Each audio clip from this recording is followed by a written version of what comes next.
Hi everyone, Angus Campbell here, Friday the 15th of May 2026.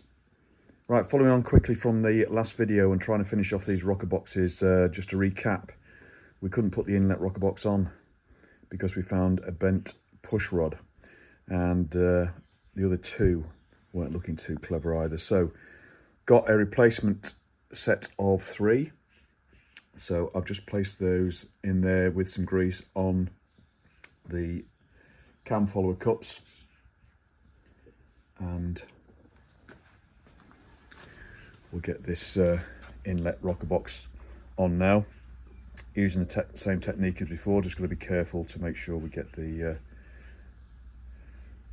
push rod tubes seated properly in the inserts here, and also that we get the rockers seated properly in the cups on the push rods. One of the subscribers mentioned that later triples had these aluminium crush washers for the Allens that fit in here, those little devils, to prevent oil seepage. So I'm going to fit those and then retrofit them on the exhaust rocker. Right, I'm going to crack on with all that now, just to do a short follow-up video. I didn't expect to do this before I intend to go on a bit of a break, but we'll crack on with it now. Right, inlet rocker box on, and all the rockers located in the push rods. Took me 3 goes actually, because one of the push rods kept popping off the cup of its cam follower, even though I'd got some grease down there to sort of make it a bit stickier. But anyway, you know, if in doubt, start again before you start screwing down. Anyway, I've started just tightening down a little with the 2 end sort of location screws. I'm now going to put on the 3 Allens across the back there, because I always like to tighten those up first, as I explained before. And I was just checking these before I put the new little crush washers on, and I was thinking, what the hell have they used on this to try and seal them? I thought it was a bit of silicone sealer, but it's not. I've just unwound it. It's PTFE tape. There we go. So this bike now officially needs to be maintained by a plumber. Right, we'll clean those up and get those in with some of those crush washers, see how we get on.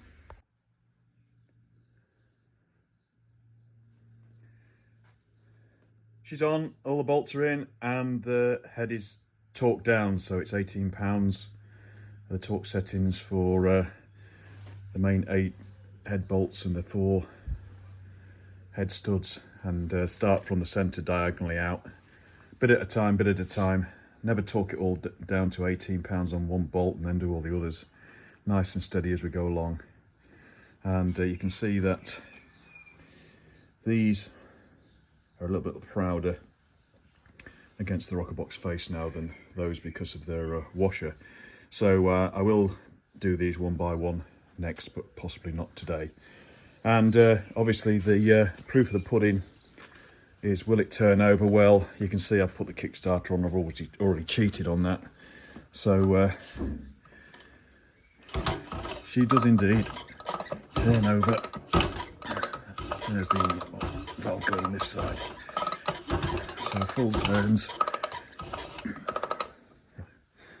Sorry, that was a little bit jerky with them exercising. So we're all good. And we'll leave it there for now, as I'm about to go away on a short break. But when we come back, first thing we'll do is dump a load of oil in the crankcase, in the bores and in the rocker boxes, and turn her over a little bit, and then we'll set the valve clearances, put the inlet stubs on,